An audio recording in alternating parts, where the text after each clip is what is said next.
Jubilito TV Official. So yun.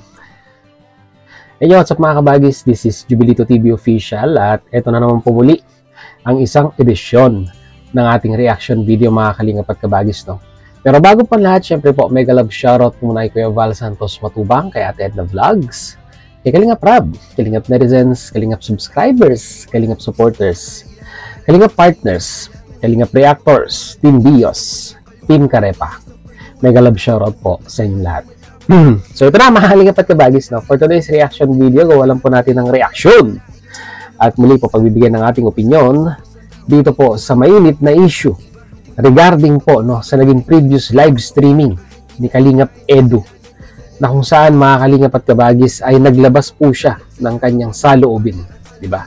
At opinion regarding po sa mga sponsor di umano ng community po ng EDSI na masyado pong masyado pong sinisilip ang lahat ng galaw ni Kalingap Edu, na kung saan ay parang ang lumalabas ay gustong kontrolin, no? Gustong kontrolin itong si Kalingap Edu sa lahat po ng aspeto ng kanyang pang-personal na buhay, pati po ang kanyang programa yata sa pagcha-charity ay naaapektuhan na rin.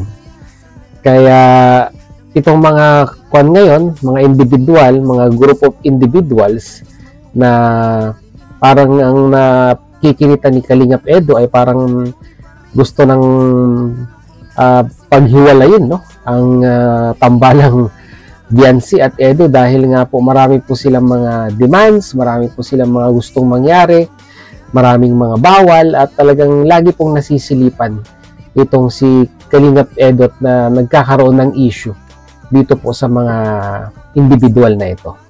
Kaya nung nag-live si Kalingap Edu, mga at kabagis, ay talagang hindi niya na po napigilan at naglabas na po siya ng kanyang saloobin, no?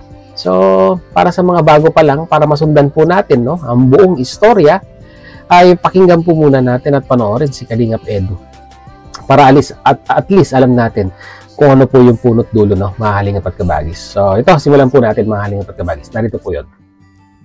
Oops.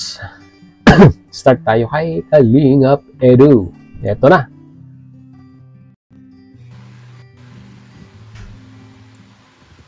Para wala na sila, para manahimik ng lahat, wag na lang tayo mag-EDSI.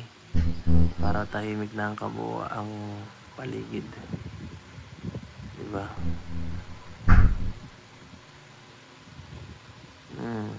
Para di na ako isyuhan ng kung ano-ano. Nakakabadiw. Nakakabaliw, may ads. Okay, tuloy natin. Ang dami dito ng ano. Alam niyo po, sa mga taong naninira, ano, hindi ko alam kung bakit galit na galit sila sa akin. Hindi ko alam.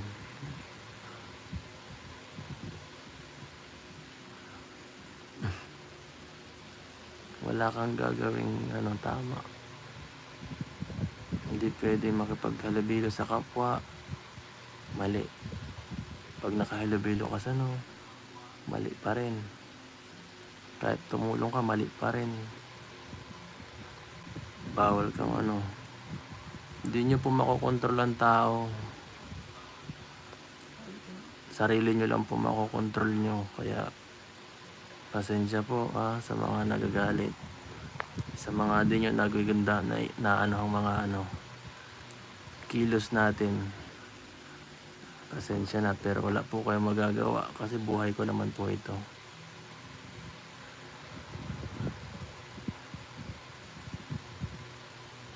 Yes. Yung mga naninira, yan po ang may galit sa atin. Yung mga gusto tayong siraan kay Biancy, gusto kaming paghiwalayin. Yan ang ano, hindi nila hindi nila ano yan. Hindi natin alam yung ano nila, motibo sa kanilang ganyang ano, di ba? Yung galit nila sa atin, ano, ay parang Hindi yung normal na galit lang na ano. Parang gusto nilang manira lang talaga dahil gusto kang siraan. Parang ganun eh. Madami na po yan. Hindi lang po yan dati pa. Ay, hindi lang po yan yun. Dati pa po may mga ganyan, ano. Nung ano pa po, siguro, may kagaya pa nung kay Erica Days, kay Reyna. Hanggang sa, ano, hanggang ngayon. Normal taga may mga toxic na ganyan, no. So, yun nga, no, ito yung nagbitya sa lahat ng issue regarding kay Kalingap Edo ngayon, no, mga Kalingap at Kabagis, no, na di umano, sabi nga po ni Kalingap Edo, ay bakit mula noon hanggang ngayon, ang mga bashers niya ay talagang sinusundan siya, no, mula sa panahon ni Erica, hanggang kay Rina, hanggang dito nga po kay Biancy, ay talagang ang issue po, no, at ang pambabash ay hindi po natatapos, no, mga Kalingap at Kabagis, no. So, talagang ibig sabihin, may hindi magandang intensyon kung sino man yung nambabash na ito. And later on, mga Kalingap at Kabagis, baka makilala na po natin kung sino po itong mga bashers na ito. And nakakalungkot lang kasi itong mga bashers na ito ay parang lumalabas ng mga sponsors at nagsasabi di umano, allegedly, ay nakakausap ito nga pong si Biancy, no, mga Kalingap at Kabagis, na ito nga po ang sentimento ay parang pilit talagang sinisiraan itong si Kalingap Edo kay Biancy, no. Parang gusto talaga nilang wasakin yung kung ano man yung mga love team na ipinapares kay Kalingap Edo, no. So, yun po yung nakikita natin dito. Kaya nga po, itong si Kuya Bal Santos Matubang doon po sa kanyang live ay may payo din at may opinion din po, no, regarding po dito sa pinagdadaanan ni Kalingap Edo, no, mga Kalingap at Kabagis, no. Kaya panoorin natin si Kuya Bal kung ano po ang kanyang masasabi regarding po sa issue na ito. Narito po, pakinggan po natin. Nasa inyo po yan, yung mga EDC fanatics po dyan, EDC supporters, ano po ang masasabi nyo dito? May mga ilang grupo po, na ayaw kay Papa Edo, kay Biancy. Ayaw. Sinisiraan si Papa Eds po. Ginagawa ng kwento.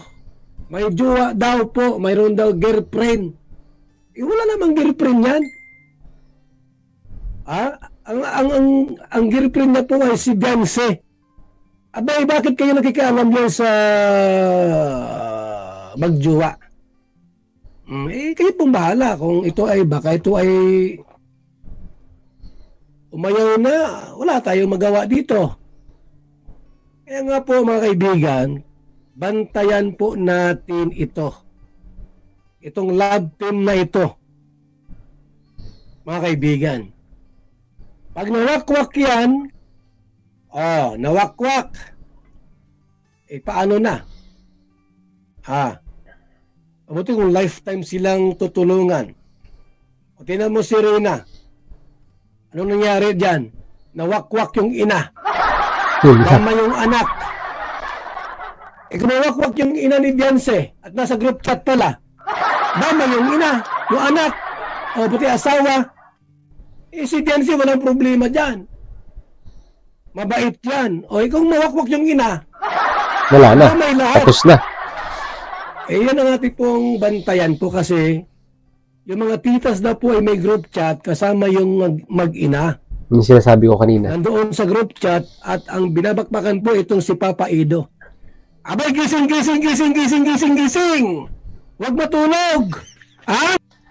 So, yun no, mga Kalingap at Kabagis, yun po yung opinion ni Kuya Bal regarding po dito sa live ni Kalingap Edo, no, na kung saan ay talagang, yun nga, yung kagaya na sinabi ko kanina, ay itong mga bumabakbak kay Kalingap Edo ay may GC na kung saan ay itong si Biancy, no, ay kasama po dito po sa GC na ito at talagang pilit na sinisiraan at sinasabihan ng mga hindi magaganda itong si Kalingap Edo, no, na kung saan hindi po natin hindi po natin ma-spelling kung ano pa talaga ang motibo.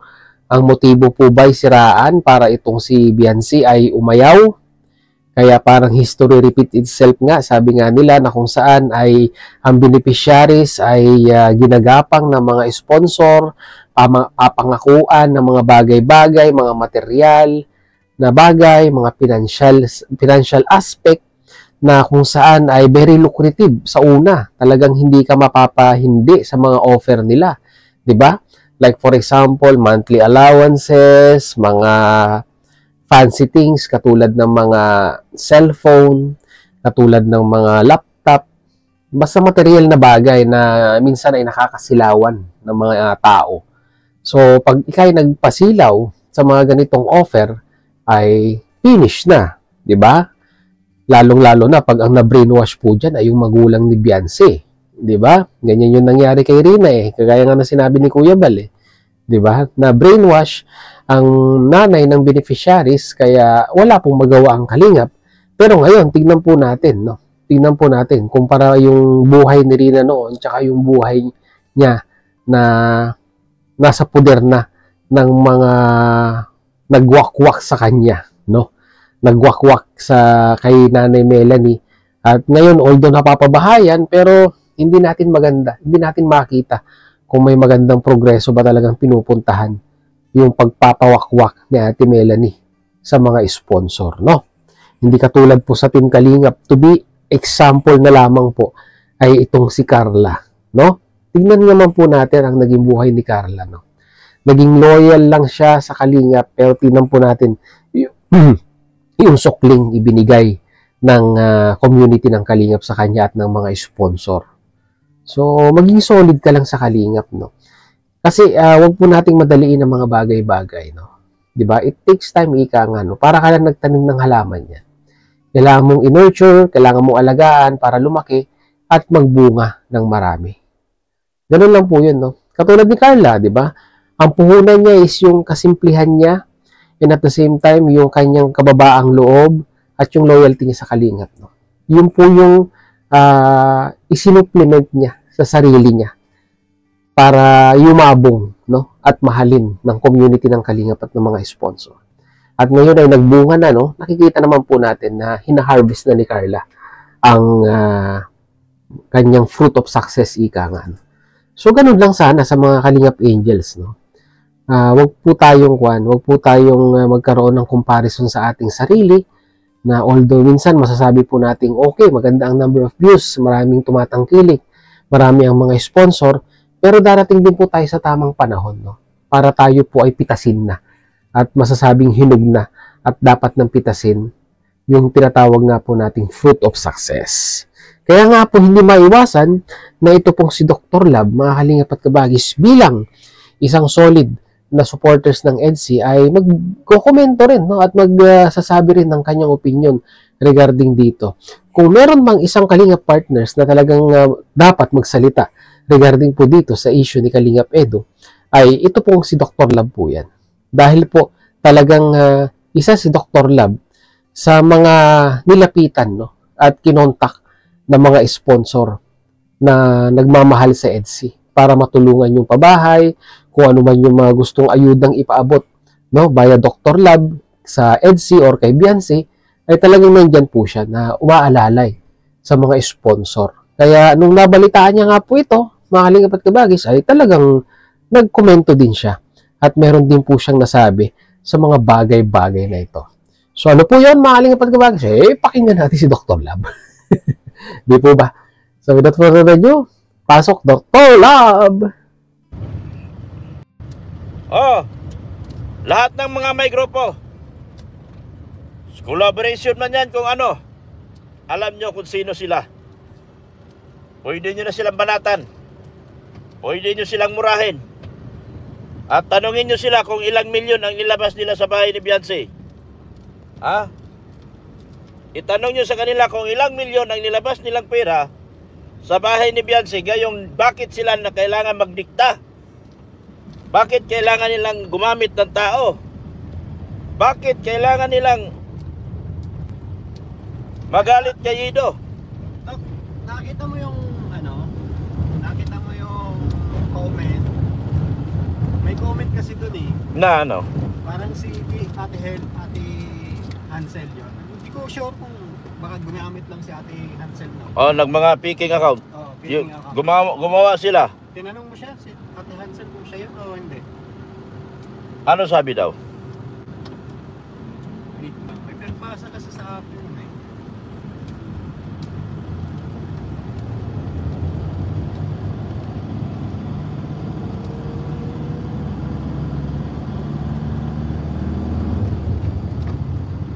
Ito na, babasahin ko na, papangalanan ko na Yan. kung sino yung base sa ano ito, comment lang ito. Comment. Sa live kagabi, Oh. kaninang madaling araw. Mm. Base lang ito sa comment kaninang madaling araw. Ito, ang nakalagay, Hansel Batalero. Hansel, pero di ko sure kung siya to ha. Masintabi kay Ate Hansel o kung ano, kung ikaw ba ito or hindi. Comment ka lang. O kaya tawagan na lang mamaya. Nakalagay dito. Oh, ba't nandito si ano? Wait lang ha, ano ko lang, babasahin ko to. Ipapark ko lang kasi nagda-drive ako eh. Mahirap na. Diretso yung kamatay. Ayan, dito tayo sa walang ano. Asa kaya sila? Nope. Radjil daw eh. Ito, nakalagay dito pare. Pare, kumpare mo siya? Oh. Pare, isisiwalat ko na yung mga titas na nagbe-brainwash kay Bians. Ito na. Oo. Kasali po kami sa GC. Ako at si Bian kasama namin si Mars. Gemma Cruz. Uy! Ito, binabasa ko lang ha. Binabasa lang daw po. Binabasa na. Ito na. Galing sa comment ni Mads Hansel. Ito daw. Ayan. Ang nakalagay dito, Gemma Cruz. Si Mars Brelli. Tama ba? Sinong Briley? Si Brel. Si Bril. Oh, si Mars Jane. Si Jane. Sinong Jane? Hindi ko rin kilala. Tita mo yan eh. Hindi ko bata pa yata ito eh. Oh, pati ka. And Mars Amore. Amore. Sino yun? Hindi ko rin kilala.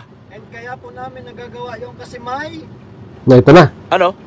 monthly allowance po kami at may package na dumating na hindi alam ni kanina. Ay, grabe. Pasensya na po sila po ang sulsol. Kay Biansi at sila din po ang nagsasabi na wag sumama si Bian sa Hong Kong. Uy, grabe kayo. Totoo ba yan si Mads Hansel ba yan? Kaya nga tatanungin mo kung sila. Tanungin Huwag po natin. kayo agad maniwala dito. Ito ay ito, binasa, bali may lang sa- gumawa lang ng account yata o kaya di natin alam kung kay Mads Hansel yan. Kung totoo nga ito. Na meron silang binuking. Ito, ayan. Pakita mo para sabihin natin totoo. Malabo. Malabo. Paliw na nga. Ayan. Yan. Hansel. Yan. Ang sinabi diyan, Gemma Cruz. Gemma Cruz. Nakalagay dito ha. Si Amore. Amore. Si Brel. Si Bril. Ba't yan kayo kung totoo man yan? Ba't kayo backstabber? Hindi natin alam ito kung... Sa live ko yan, nag-comment? Oo, sa live ko kasi. Hindi ko napansin ah. Ha? Nag-busy kasi tayo magtanggal ng jacket. Oo. Ano, di pa naman ito sigurado. Wala pa naman kasiguruhan, pero kung totoo man yan kay Mads Hansel yan, abay magdasal na kayo. Ha? Dahil ito na yung panahon na magkabukingan na talaga. So yun no, mga Kalingap at Kabagis, na panood natin at napakinggan ng mga individual na naging involved dito sa usapin na nagsimula kay Kalingap Edu, no? Mga Kalingap at Kabagis, no? So ang lumalabas ngayon, no, kaya ginagawa nila itong mga bagay-bagay na ito ay dahil nga po, no, may monthly ayuda, no? May monthly ayudang nare-receive si Beyonce at may package pa nga daw po, no? So sa package pa lang, hindi ko na pinanood sa inyo, ay hindi na inform si Kalingap Rab regarding sa package na ito. So ibig sabihin ay bumabypass na sila, no? Ito yung nakakatakot dito, mga kalingap at kabagis, no? Kaya nga po, kung hindi ako nagkakamali sa live ni Kuya Bal, ay nag-announce siya, no, na lahat ng sponsor, no, ng mga love team ay bawal na pong dumirekta sa mga beneficiaries, no. Kasi nga, kagaya ng sinabi ko kanina, history repeats itself, na kung saan ang mga sponsor ay dumidirekta sa mga beneficiaries, at pag nakuha na po nila ang kanilang simpatya, ang kanilang tiwala, ay dito na po nasisimulang lasunin ang kanilang mga isipan sa mga bagay-bagay na gusto po nilang ipakita dun sa kanilang tinutulungan, no? Diba? And by the end of the day, kung mahina kang beneficiaries at kumapit ka sa mga lucrative na mga alok nila bilang isang sponsor, ay goodbye kalingap ka na, diba? Ikaw na mismo ang aalis, magpapaalam dahil lilipat ka na sa mga sponsor na yon. Lagi po natin tatandaan, walang forever sa mga sponsor. Kung bigla kang iwan, paano ka ngayon? Diba? Paano na yung nasimulan mo na karera sa kalingap sana na hanggang ngayon ay natatamasa mo pa rin yung mga biyayang dapat mong ma-receive, ika nga. Oh. So, sa mga beneficiaries, mag-isip-isip po tayo. At sa mga sponsor, di ba? Hangga't maaari, ilugar po natin ang ating sarili. Di ba? Sponsor. Huwag po nating manduhan yung mga tinutulungan natin sa mga bagay-bagay na gusto nating gawin. Kasi tulong yan eh, di ba? Once na binigay mo na yan, nasa mandato na yan yung tinulungan mo kung anong gagawin niya. Pero kung nandiyan ka para diktahan, no? Ay hindi na po sponsor ang tawag dyan, mga halingap at kabagis. Diba? Para sa akin po. Hindi na sponsorship ang tawag dyan. Diba? Para kang isang employer na nagpapasaod sa yung employee na kung saan ay inuutos-utusan mo sa mga bagay na gusto mong gawin. Kasi, pinapasahod mo sila. So, ganun po yung interpretasyon ko dyan, mga halingap at kabagis, no? So, yun. Haba na ng ating reaction video. Umabot na ng may 22 minutes. Well, anyhow, mga kalingap at kabagis, mag-comment na lang po kayo sa ating comment section kung ano na po yung masasabi, opinion, reaction. Dito po, no, sa talagang actually, hindi pa naluluto na issue ni Kalingap Edo na ongoing pa rin. At dawit dito, no? Dawit po dito si Beyonce kung may katotohanan po ito na kung saan ay alam din ba ni Kalingap Rap itong monthly allowances na binibigay ng mga titas na ito sa kay Beyonce? 'Di ba? Dapat ipinapaalam ni Beyonce ito kay Kalingap Rap, 'di ba? Or kay Dr. Club man lang sana. At least aware ang mga founder ng Kalingap at ang mga taong katulong ng founder ng Kalingap sa mga ganitong klaseng pagtanggap ng pera sa mga sponsor, no? Talagang issue po ito, mga kalingap at kabagis, at hindi pwedeng palampasin, no? At hindi po pwedeng hindi questionin din at magawa ng reaction video. Kasi po, pag ito po yung napabayaan at lumaki, di ba? Mauulit at magagaya po ito ng mga ibang sponsor. So yan, mga kalingap at kabagis, yun lang po ating reaction video for today. Mag-comment po kayo sa ating comment section kung ano po inyong masasabi, opinion, reaction dito po sa ating itong ating naging topic, no, ngayong araw na ito. Abangan ko po yan sa ating comment section, mga kalingap at kabagis. So yun, hanggang dito na lang. Once again, this is Jubilito TV Official, proud member po ng Team Koos at ng Team Bios. As I always say, mga kalingap at kabagis, peace, God first. God bless po. Bye-bye!